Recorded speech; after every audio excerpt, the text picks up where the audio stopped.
Hello everyone, and my greetings to all. I would first like to thank Dental Excellence Conclave, Cynodent, and the organizing committee for inviting me as a speaker to the conference. My name is Dr. Jay Sompur, MDS from King George's Medical University in Pediatric and Preventive Dentistry, and I am currently working as a senior resident in Autonomous State Medical College, Shanghai. I have attended various national and international conferences and presented several scientific papers. I have 8 scientific papers published in PubMed English journals. I am an active member of Indian Dental Association and life member of Indian Society of Pediatrics and Preventive Dentistry. Now, I would like to share the presentation for the today's lecture.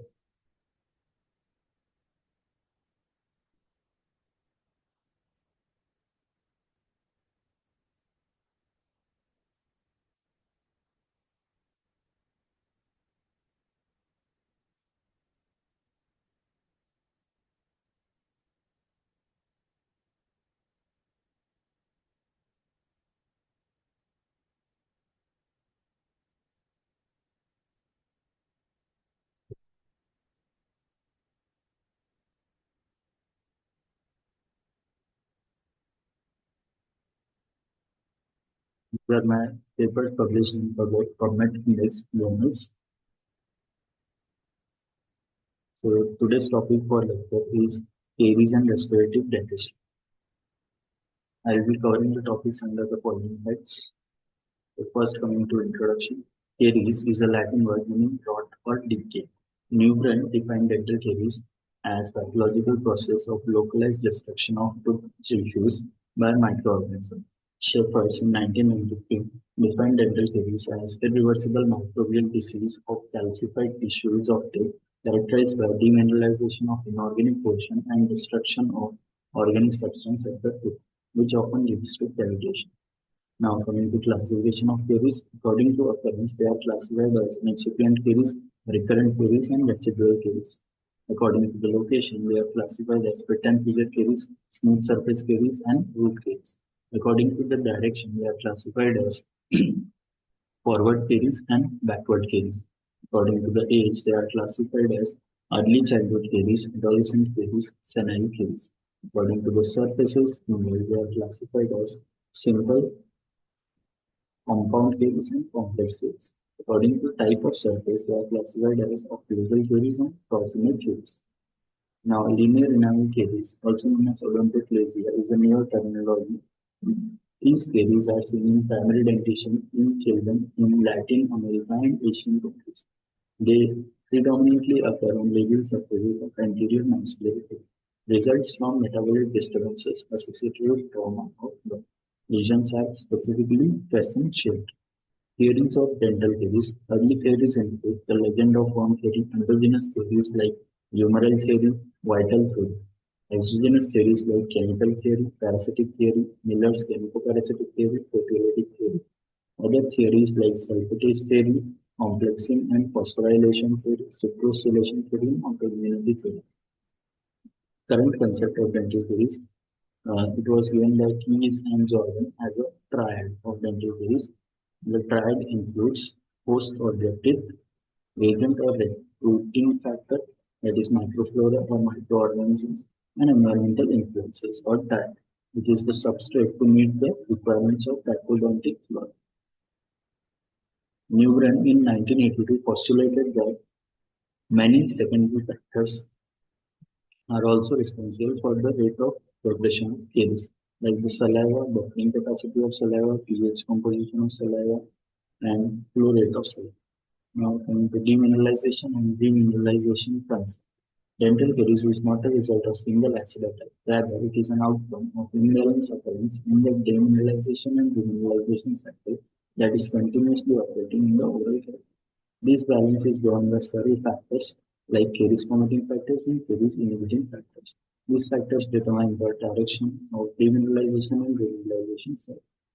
Now, what happens in your mouth when you eat or drink? So, when you wake up in the morning, have the breakfast, the pH in the oral cavity drops. for a short period of time below the critical pH, that is 5.5, and after that it gradually rises. At lunch also it falls. At evening snacks, when you take evening snacks, then also it falls, and during dinner also it falls. So the fall in pH below the critical pH of 5.5 leads to demineralization. And if we continuously eat sweets and sugars and munching on snacks, then this pH will remain dropped, which will lead to demineralization of the teeth and not allowing the teeth for demineralization. So it will ultimately lead to cavitation. Now, evidence of relation between diet and dental caries. Various studies have been done in the past, like the Hopwood House study, Whitecomb study, Turku study, which suggest positive relationship between the diet and caries. Histology of dental caries. Histopathology of enamel caries include four zones, that is the surface zone, body of the lesion, dark zone, and translucent zone. Histopathology of dental caries include zone of calcified decomposed dentin, zone of bacterial invasion, zone of demineralization, zone of dentinal sclerosis, and zone of fatty degeneration. Now, we all know that the sugar, mainly the sucrose, is the arch criminal of dental caries. So, instead, we should be using sugar substitutes like the aspartame, acesulfame, potassium, saccharin, xylitol, stevia, sucralose, neoprene, and sorbitol. Now, coming to diagnostic aids in dental caries. Conventional diagnostic aid includes visual examination, tactile sensation, illumination, radiography like intraoral, periopercal radiograph, biting, and zero radiograph. Recent diagnostic aids includes illumination, that is fiber optic transillumination, endoscopy, ultrasonics, electrical conductance measurement, radiography, lasers, and now visual examination. It includes examination of the color and the texture of teeth. These assessments provide some information on the severity of disease, but fall short of true quantification. Clinical accuracy is 25 to 50%. International Caries Detection and Assessment System, that is ICDAS, was given in 2002, which continues to remain the leading international system for caries diagnosis even today. It rates the caries from 0 to 6, 0 being sound with structure and 6 being extensive distinct cavity with visible dent. Tactile sensation with a probe was given by G. Black in 1924, suggested that the use of sharp explorer based on tactile action for diagnosis of dental caries. However, the sharp explorer leads to transferring of choriogenic microorganisms from one side to another. This can cause irreversible damage to the tooth structure. Because of this, mirror and the blunt explorer or probe should be used for visual examination. Ultraviolet illumination. Ultraviolet light has been used to increase the optical contrast between caries lesion and surrounding soft tissue. Under UV illumination, caries lesion appears as dark spot against fluorescent lighting. Caries detected are they are applied for 10 seconds on the tooth surface and rinsed off. And the deeply stained tooth structure should be removed with slow speed burrs and spoon excavator. Commonly used dyes are 0.5% basic friction, Procyon dyes, 1% acid and propylene, methylene blue dyes, and so on. Advanced diagnostic aids, digital radiography. It is a film-based technique, utilizes very little of the radiation to the patient, avoids the need of developing fix, increases the diagnostic yield of the dental radiographs. Digital manipulation is also possible in digital radiography. Digital imaging fiber optic transillumination. It was given by Shani Dorman AFL in 1997. This is a new method for detection of dental caries in which images of teeth are obtained through fiber optic transillumination and digital CCD camera. These images are then sent to computer for analysis with specific algorithms. These algorithms are developed to facilitate the location and diagnosis of caries lesion and provide quantitative characterization for monitoring the lesion. Advantages: they can indicate the presence of incipient and recurrent caries. Laser fluorescence diagnostic given by Tao Germany.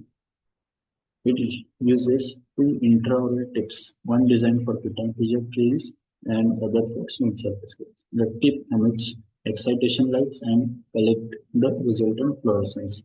Then this is displayed as a numerical value on LED display. Principle of diamonding: it is based on caries-induced changes in tip leads to increased fluorescence at specific excitation wavelength. Advantages are early detection of lesion, quantification of lesion, and improved diagnostic accuracy. Disadvantages are they cannot be detect secondary caries and proximal caries accurately.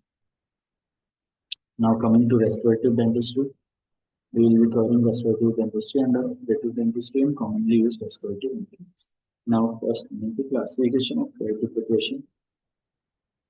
Black's classification, he has given from class 1 to class 5 and class 6 was given as Siemens, and so it is known as Siemens modification. Class 1 is all pit and fissure lesions on occlusal surface of premolars and molars, lesions on occlusal two-thirds of the facial and lingual surface of molars, and lesions on lingual surface of maxillary teeth. Class 2, lesions on proximal surface of posterior teeth. Class 3 are lesions on proximal surface of anterior teeth that do not involve the incisor edge.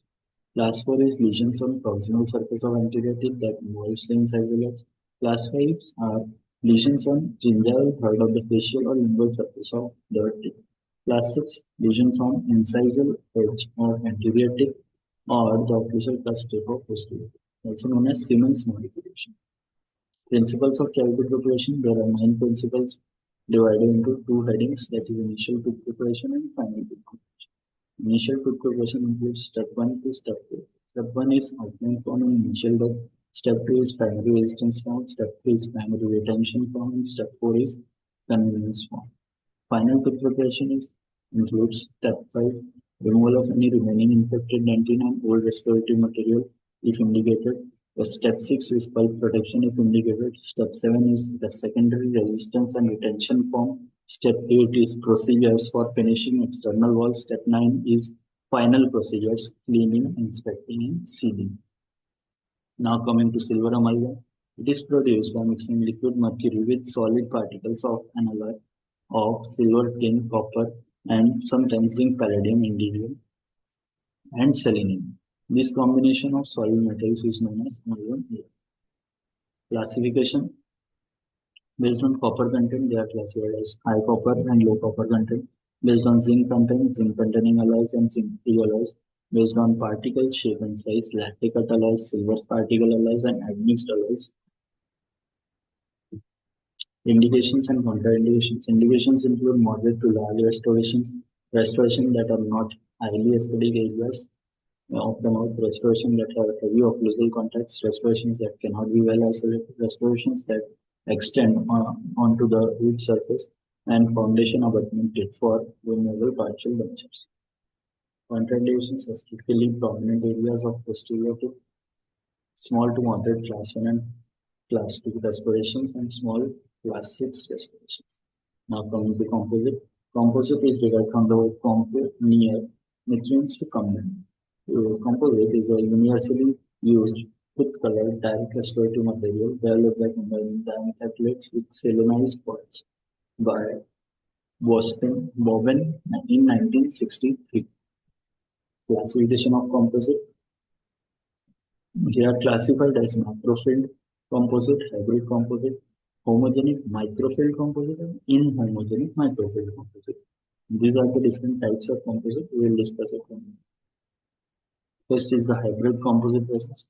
These composites are so called because they are made up of polymer groups, which is the organic phase reinforced by an inorganic phase comprising 60% or more of the total. It is composed of glass of different composition and sizes with particle size ranging from 0.6 to 1 microns and containing 0.04 microns sized colloidal silicon.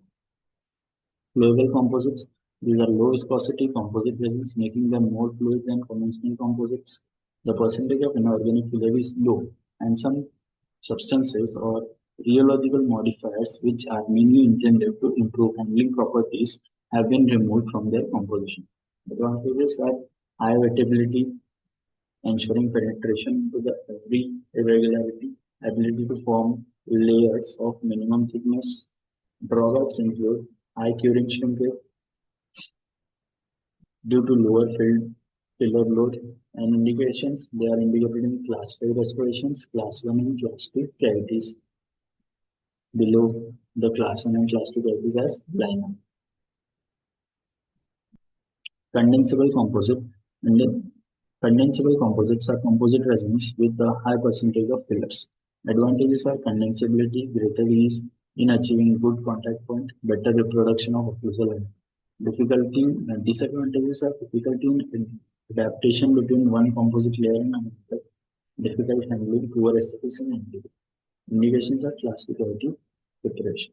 Ormocytes, they are organically modified ceramics. The organic polymer influences the polarity, the ability to cross-link, hardness, and optical behavior. The glass and ceramic component, inorganic component, are responsible for thermal expansion. The polysiloxanes influence the elasticity. Ormocytes have a reduced polymerization shrinkage compared to hybrid composite. Compomer. The word compomer comes from composite and glass annealing. The material itself is a polyacrylic or polycarboxylic acid modified composite.